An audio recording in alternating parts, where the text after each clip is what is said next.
पांचांग ज्योतिष एवं वेद के अनुसार आगामी 24 फरवरी को होलाष्टक के साथ ही वर्जित कार्य शुभ रहेंगे। यह कहना है पुष्कर के प्रसिद्ध पंडित कैलाशनाथ दादिज का। उन्होंने बताया कि पांचांग की गणित के अनुसार फाल्गुन शुक्ल पक्ष की अष्टमी मंगलवार सुबह प्रातः 7 बजे से होलाष्टक प्रारंभ होगा, जो 8 दिनों में मांगलिक कार्य शुभ और वर्जित रहेंगे। इन दिनों में किए गए कार्य नकारात्मक और जीवन में असफलता का योग बनते हैं। वेदों और शास्त्रों में वर्णित है कि इन 8 दिनों में भक्त प्रहलाद को हिरण्यकश्यप ने कई तरह की यातना, कष्ट, दुख प्रदान किए और प्रहलाद को होली का गोद में लेकर फाल्गुन शुक्ल पक्ष पूर्णिमा को रात्रि में अग्नि कुंड में प्रहलाद को मृत्यु जलाकर कष्ट देने के लिए प्रयत्न किया, मगर भगवान नारायण की कृपा से होली का अग्नि में जलकर राख हो गई और भक्त प्रहलाद भगवान की भक्ति के पूर्ण प्रताप से चिरंजीवी बने। फाल्गुन मास में शुक्ल पक्ष में जब होली के 8 दिन पहले होलाष्टक लगता है।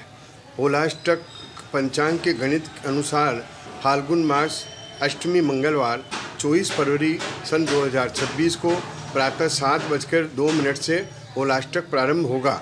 ज्योतिष में और वेद और शास्त्रों में ये वर्णित है कि इन 8 दिनों में कोई भी मांगलिक कार्य, विवाह आदि कार्य नहीं किए जाने चाहिए। ये शुभ कार्य वर्जित रहते हैं। इनका शास्त्र ये बताता है कि इस समय में नकारात्मक योग रहता है, सकारात्मक योग कम रहता है। अगर इनमें कोई मांगलिक कार्य करते हैं तो वो जीवन में असफलता का योग बनता है। वेद एवं शास्त्रों में वर्णित है कि इन 8 दिनों में भक्त प्रहलाद को हिरण्यकश्यप ने अनेकों तरह के कष्ट प्रदान किए और आखिरी में ये भी कष्ट दिया कि उनकी बहन को बुला करके होलिका को भगवान प्रहलाद की गोद में बिठा दिया और भगवान नारायण की कृपा से भक्त प्रहलाद बच गए और होलिका नष्ट हो गई। इसलिए इन 8 दिनों में होलाष्टक का प्रभाव रहता है और ये होलाष्टक 3 मार्च सन 2026 तक रहेगा।